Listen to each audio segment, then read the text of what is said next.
Pandangan orang tentang dirimu itu bukan urusanmu, urusannya dia, wong dia yang punya pandangan.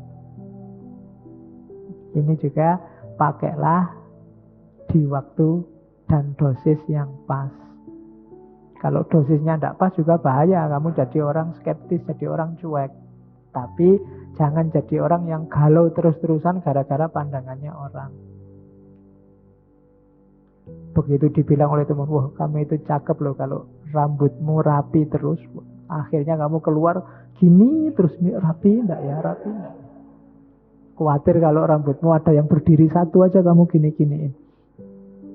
Nah itu kena, kamu disetir sudah sama pandangannya orang. Enggak, pendapat apapun orang tentang dirimu itu milik dia yang berpendapat, bukan milikmu. Jadi jangan mudah galau gara-gara itu. Itu contoh wisdom. Ini wisdom yang sering kita pakai. Time heals almost of everything. Give the time some time. Sakit apapun, sumpek apapun, dan kalau kita kebingungan obatnya apa, serahkan pada waktu. Kayak ya, biarin aja nanti lama-lama sembuh sendiri kok. Mungkin kamu pernah ngadapi masalah, duh gimana ini keluarnya, jalan keluarnya apa? Nggak ketemu-ketemu, ya wis. Tunggu aja besok sembuh sendiri pada saatnya. Cuma ya bedanya ada yang lama, ada yang cepat. Tapi selama masih ada waktu ya pada saatnya. Dulu mungkin nenek moyang kita bosennya luar biasa loh dijajah Belanda itu. 350 tahun itu membayangkan nggak dijajah itu mungkin nggak nyampe di pikirannya. Nggak ada Belanda itu nggak nyampe di pikirannya. Tapi kan tenang aja, berontak bolak-balik ya kalah. Lama-lama kan juga selesai. Time. Hari ini kita galau luar biasa. Umat Islam itu loh mundur. Kita strategi apapun gagal untuk bangkit. Yang menang kok bara terus. Apa-apa ada durasinya. Ya tinggal lama apa cepat kan gitu aja. Pada saatnya pasti bukan barat lagi. Pusat peradaban. Entah kapan. Ya sopo ngerti nanti tiba-tiba ono banjir, ono gempa bumi, ono apa kan bisa. Durasinya selesai sudah. Jadi ndak. Kalau kamu punya sakit apapun yang kamu bingung jalan keluarnya, serahkan pada waktu. No one is reason of your happiness except yourself. Ini contoh kebijaksanaan lagi. Tidak ada satu orang pun yang bisa kamu jadikan patokan untuk kebahagiaanmu kecuali dirimu sendiri. Apakah orang ini sumber kebahagiaanmu atau sumber sumpekmu? Itu yang menentukan kamu. Apakah orang itu jadi sumber kamu marah atau sumber kamu ketawa? Itu urusanmu. Bukan tergantung di dia. Maka jangan mau kayak tadi disetir orang lain. No one is reason of your happiness. Kamu boleh milih kok. Orang maki-maki kamu kayak apapun, kamu boleh milih mau sakit hati atau tidak sakit hati. Kuncinya tetap di kamu. Nah itu kebijaksanaan. Terus ini lagi sumbernya sumpek. Don't compare your life with others. You have no idea what their journey is all about. Jangan bandingkan hidupmu dengan orang lain. Kamu ndak tahu loh journey-nya, adventure-nya temanmu itu kayak gimana. Kalau orang Jawa bilang urip itu sawang sinawang, saling melihat. Enak dia sudah lulus. Bagi temanmu, enak dia masih kuliah. Aku sumpek sekarang, habis lulus mau ngapain? Ayo, enak yang mana? Kita selalu membandingkan dengan orang lain. Itu sumber kita sumpek. Jadi jangan banding-bandingin. Kamu punya journey sendiri. Atur sendiri journey-mu. Hiduplah dengan bahagia. Saya yakin Allah itu nyuruh kita hidup di muka bumi ini untuk bahagia. Allah tidak butuh sumpek kita. Kayak kalau kita menciptakan sesuatu atau mungkin kita punya saudara, punya anak yang dalam kuasa kita, Kalau dia bahagia, kita juga senang. Demikian juga Allah. Ayo kita bahagia biar Allah ridho sama kita. Allah itu kan ngasih kita banyak macam-macam. Kalau kita masih sumpek aja, masih mengeluh aja, Allah ya sumpek. Ini sudah dikasih macam-macam, sambat terus. Ya kan? Nggak, ayo seneng. Hari ini kan kalau kita baca berita-berita itu orang Indonesia isinya cerewet dan sambat. Iya. Apa aja jadi masalah, urusan kecil jadi masalah besar. Yang untung cuma satu, pengusaha media. Kita tiap hari dadal duel nambah mus macam-macam. Jadi ndaklah, ayo kita bahagia, ayo kita senang. Itu diantara jalannya Allah ridho sama kita. Yang keenam, ini untuk para yang sedang belajar biasanya. Stop thinking too much. It's all right not to know all the answers. Nah, ini juga pakai di ruang waktu dosis yang pas. Jangan terlalu banyak mikir. Nggak masalah kalau kamu nggak ketemu jawaban dari semua masalahmu. Atau semua persoalan di dunia ini. Nggak apa-apa. Kita kan sering galau. Waduh, kok ada ya Ustadz ngomongnya gitu. Terus kamu mikir, kira-kira apa sebabnya, dalilnya apa. Terus kamu ikut-ikutan galau. Nggak. Kamu ikut sumpek gini Pak. Mikir Indonesia ini loh Pak. Gimana jalan keluarnya. Mikir, nggak masalah. Gak usah mikir kejeron. Kalau bahasa Jawa nih. Iya, dalam itu bagus. Jero itu apik, tapi kejeron elek. Terlalu dalam ndak proporsional. Jadi yang kayak tadi ndak bijaksana. Saya ini mikir Pak, gimana perekonomian dunia 3 tahun terakhir ini biar bisa meningkat. Kamu jadi apa? Semester 2 saya Pak. Oh iya. Joko mantep pentah. Ya kan? Mantep itu apa? Nek kemantepan elek. Jadi stop thinking too much. It's alright not to know all the answers. Yang terakhir, smile. Ya. Senyumlah. You don't own all the problems in the world. Senyumlah. Jangan letakkan beban masalah dunia ini di pundakmu semua. Banyak hal menyenangkan, ngapain sih kamu selalu sumpek tiap hari? Kamu lihat yang remeng-remeng, yang surem-surem, yang burem-burem, yang bikin hatimu galau, hatimu sedih. Semua masalah kamu panggul sendiri. Smile, senyumlah. Masih banyak yang indah-indah di dunia ini. Masih banyak kisah-kisah happy ending. Kalau nggak percaya kamu lihat sinetron drama Korea. Ya kan? Senyumlah. Jangan merengut terus, ojo nesu terus tuh. Dunia tidak jadi lebih baik dengan kita marah-marah, senyum. Nggak cocok sama orang, senyumi dia. Iya. Oke, kalau nggak percaya coba aja. Asal jangan senyum-senyum sendiri. Senyum, ketemu siapapun senyum. Senyum itu sedekah. Jadi perbanyak sedekah sama orang lain. Saya tidak membayangkan ya, misalnya Islam garis kelas, ketemu Islam liberal, terus begitu ketemu senyum. Itu kan hilang masalahnya. Tidak jadi maki-maki. Jadi, yuk smile. Don't own all the problem in the world. Jangan kamu panggul sendiri problem seluruh dunia. Tidak.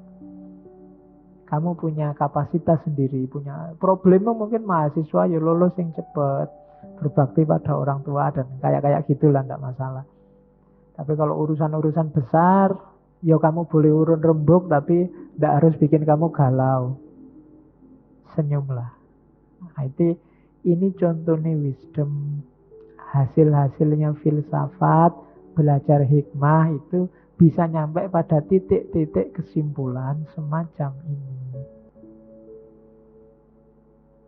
Ada lagi saya bawa. Give but don't allow yourself to be used. Oh, ini juga kan banyak orang nyuruh kita share, berbagi, memberi. Tapi iyalah, ayo kita berbagi, tapi don't allow yourself to be used. Jangan biarkan dirimu dimanfaatkan orang lain untuk kepentingan mereka. Love, but don't allow you have to be abused. Mencintailah, tapi jangan biarkan hatimu disakiti. Trust, but don't be naive. Percayalah, tapi jangan naif. Naif itu dikira nanti bolak-balik, saya tetap percaya kok. Enggak, itu namanya naif. Iya, kita harus percaya, kita harus setia, tapi jangan naif. Trust, but don't be naive. Listen, but don't lose your own voice. Dengarkan ya, baca ya, ikuti pendapat orang lain ya, but don't lose your own voice. Tapi jangan kehilangan suaramu sendiri. Kamu pribadi yang punya jati diri sendiri, punya pendapat sendiri, punya gagasan sendiri, punya suara sendiri. Ya, kita harus mendengarkan orang lain, tapi jangan lupa kedirianmu sendiri. Listen but don't lose your own voice. Jangan kehilangan suaramu. Itu tadi contoh-contoh, ini juga contoh dari Plato untuk orang-orang hari ini. Wise men speak because they have something to say. Fools because they have to say something. Orang bijaksana itu kalau ngomong karena dia tahu dia harus ngomong sesuatu. Tapi orang bodoh, dia ngomong karena dia ingin ngomong sesuatu. Bedakan itu. Yang satu ada sesuatunya dulu yang perlu diomongkan, baru dia ngomong. Itu namanya orang bijaksana. Tapi orang bodoh pingin ngomong dulu, meskipun dia belum punya sesuatu. Nggak paham itu loh, komentarnya panjang. Itu kalau bahasanya Plato, bukan bahasa saya, itu fools. Oh, nggak ngerti, mau nggak usah komentar. Loh, tapi ini geng saya ya Pak, grup saya mencaci maki, saya harus ikut dong, solidaritas. Nggak. Kamu termasuk kelompok fools. Orang wise itu ketika dia punya sesuatu, baru dia ngomong. Jadi karena dia sudah have something to say, baru dia say. Tapi kalau yang fools pingin to say dulu, pingin ngomong dulu, baru tahu sesuatu, kebalik. Jadi harus setelah tahu baru ngomong. Sebelum tahu jangan ngomong. Hari ini kan banyak orang ya karena terlanjur jadi figur, terlanjur tiap hari masuk TV, mungkin masuk internet mungkin. Akhirnya ya terpaksa harus selalu ngomong. Apa-apa dikomentari, ditanya apapun harus dijawab. Apa ndak boleh kamu jawabnya, saya belum paham, tak cari dalilnya dulu ya daripada keliru. Saya cari dasarnya dulu ya, saya pahami dulu duduk persoalannya ya. Bahkan dalam kasus tertentu saya alami dulu ya. Kan kayak kisahnya Mahatma Gandhi. Jadi suatu ketika Gandhi ini diminta oleh ibu-ibu untuk menasehati anaknya. Jadi Gandhi ini punya anak. Anaknya ini dilarang oleh dokter makan garam. Cuma ibunya ngelarang, itu susahnya luar biasa. Anaknya masih makan garam aja. Akhirnya minta tolong Gandhi. Gandhi, tolong saya dinasihatkan anakku ini biar tidak makan garam. Oleh Mahatma Gandhi, ya sudah. Cuma sekarang saya tidak bisa Bu. Kembali seminggu lagi. Seminggu lagi ditunggu terus datang. Begitu ketemu Mahatma Gandhi, ini sudah seminggu saya sudah datang. Anak saya, mbok tolong dilarang tidak makan garam. Ya sudah, anaknya dipanggil, mbok kamu jangan makan garam. Sudah, dia ngomong itu dok. Terus dia tidak makan garam lagi anak itu. Oh, ibu kagum luar biasa. Wah, sekti sampean Mahatma Gandhi. Cuma ngomong gitu aja anaknya langsung manut. Tapi kok dadak nunggu seminggu apa sampean puasa 7 hari 7 malam? Enggak. Jadi ketika diminta untuk melarang anaknya tidak makan garam, katanya Muhammad Gandhi, saya tidak bisa melarang minggu lalu karena minggu lalu saya masih makan garam. Kalau saya masih makan garam, ngelarang orang tidak makan garam, tidak ampuh mesti, tidak manjur. Jadi seminggu ini saya tidak makan garam. Jadi ketika melarang anak ini jadi. Oh itu ceritanya. Cuma Mahatma Gandhi non-muslim. Itu kan selalu begitu kan akhirnya non-muslim. Tak kasih contoh yang Islam. Hasan. Ada sufi besar Hasan Basri. Jadi Hasan Basri ini satu ketika ada budak yang datang ke dia, Hasan Basri, sampean ini kan sufi besar, kata-katanya didengar orang, mbok tolong sampean ceramahlah, anjurkan orang untuk membebaskan budak. Jadi kalau sampean ngomong, nanti mesti banyak orang-orang membebaskan budak kayak kita ini. Oh iya, insya Allah, katanya Hasan Basri. Ditunggu khotbah Jumat pertama. Alah, kok ndak ngomong Hasan Basri malahan? Khotbah yo standar aja, ittaqullah dan seterusnya itu. Kok ndak nyinggung-nyinggung tentang budak? Jangan-jangan lupa. Minggu kedua ditunggu, masih belum ceramah lagi. Alah, kita dicuekin, kita memang orang kecil. Minggu ketiga juga masih belum. Ya sudahlah, putus asa, ndak usah ketemu lagi sama Hasan Basri. Minggu keempat baru Hasan Basri itu sudah, budak-budaknya sudah hopeless. Alah, paling ya ndak ngomong lagi. Ternyata ngomong. Islam menganjurkan untuk membebaskan budak dan seterusnya. Setelah Jumatan dikerubungi sama budak-budak. Syekh, sampean kita minta sebulan yang lalu baru ngomong sekarang.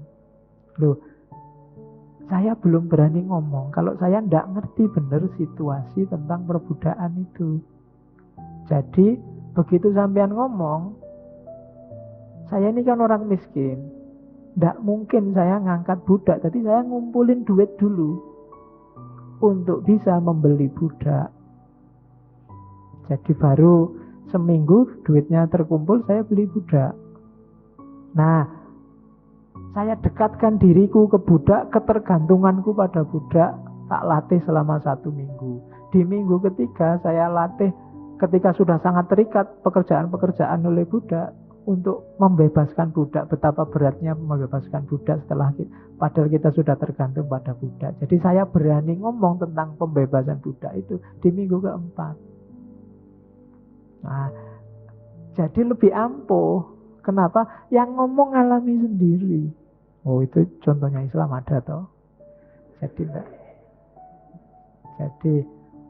itu hati-hatinya ulama zaman dulu. Dia tidak ngomong sesuatu yang dia tidak menjalankan. Wise men speak because they have something to say. Fools because they have to say something. Itu Plato. Alhamdulillah.